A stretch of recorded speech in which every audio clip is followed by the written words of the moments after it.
See, this is the thoracic vertebra. How to identify it?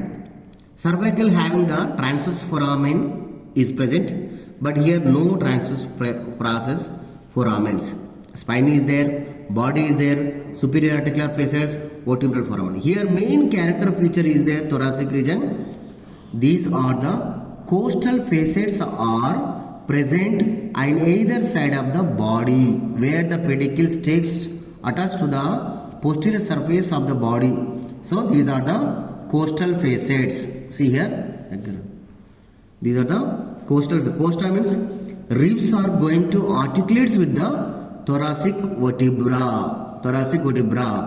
and also transverse process having the facet is there. This is a facet.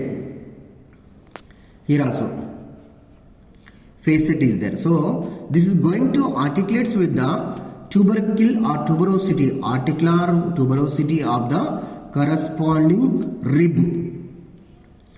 These costal facets articulates with the head of the rib. So thoracic vertebra costal facets are present on either side of the body of the vertebra. This is the thoracic vertebra. Thank you.